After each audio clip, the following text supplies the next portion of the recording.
In this video, I'm going to help you fix the OneDrive error code 0x8004de40 or 0x8004de88. If you find this video useful, be sure to like and subscribe, and let's get right into it. First, you'll want to access your system settings. To do this, you can click on the Start menu at the bottom left of your screen, then select the Settings option, which is represented by a small gear icon. This is where you can adjust and modify various system settings that might be affecting OneDrive.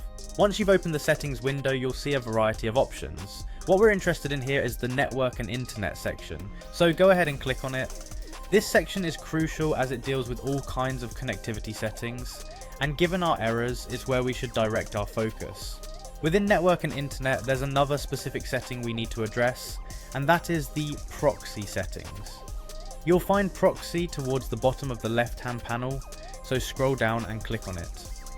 Proxies can sometimes interfere with how OneDrive communicates with the internet, leading to the errors you're facing. Under proxy settings, you'll notice an option labeled User Proxy Server.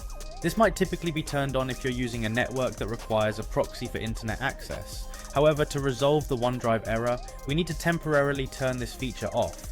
Simply toggle the switch next to Use a Proxy Server to the off position. Turning off the proxy server allows your device to bypass any problematic configurations that might be blocking your OneDrive from connecting properly to the server. It's a straightforward step, but incredibly effective at troubleshooting these kinds of errors. Once you've adjusted the setting, it's always a good idea to restart your computer. This ensures that all changes take effect properly. After your computer restarts, open OneDrive and check whether it's now functioning without any issues. And there you have it, a quick and simple solution to fixing OneDrive errors 0x8004de40 and 0x8004de88. If the errors persist despite following these instructions, it might be worth checking with your network administrator or reaching out to Microsoft support for further assistance. Keep in mind that network configurations, especially in shared environments, can vary significantly, and additional steps might be needed based on your specific setup.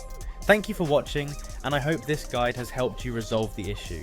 Don't forget to like the video and subscribe for more helpful tutorials and tech tips. Have a great day.